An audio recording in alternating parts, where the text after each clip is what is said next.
A geopolitical shockwave is hitting India's factories. China, which controls nearly all global output of rare earth magnets, has tightened its grip on exports, and now India is feeling the heat. The Commerce Minister says this is a wake-up call for the world as Indian industries scramble to secure their supply chains. And amid global trade tension on China's rare earths restriction, the Commerce Minister issued a stern warning. He called China's latest export move a wake-up call for all those overly dependent on a single geography. But why does this matter? From EVs and electronics to missiles and satellites, rare earth magnets are critical to India's fast-growing sectors.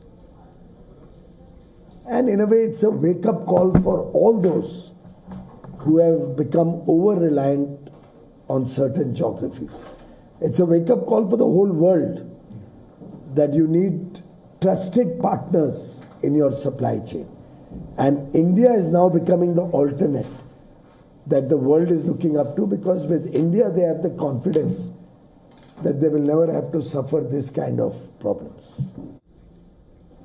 From electronics to defense technology, several sectors are feeling the pinch of China's restriction. Over 70% of India's rare earth magnets come from China.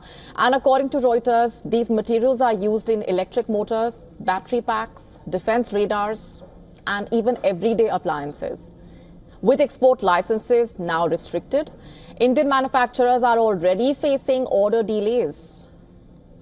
In fact, meanwhile, several Indian firms have submitted applications to the Chinese government, whereas the Indian embassy in Beijing is pushing for fast-track approvals.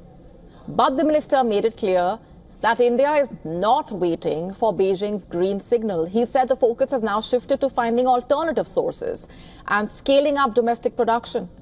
China produces 9 out of every 10 magnets used worldwide. India, despite having rare earth reserves, lacks refining and processing infrastructure.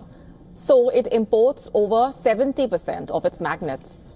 And this import bill is rising fast, especially for automobiles, electronics, and clean energy applications. And this crisis is now driving a strategic reset.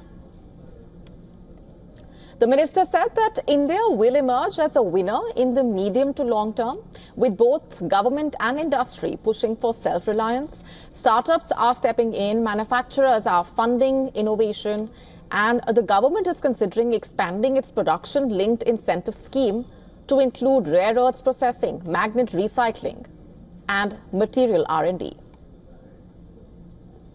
We are working on several other tracks to see the availability from alternate sources, to look at our Indian Rare Earths Limited, providing the necessary materials to be able to speed up the development of our own product.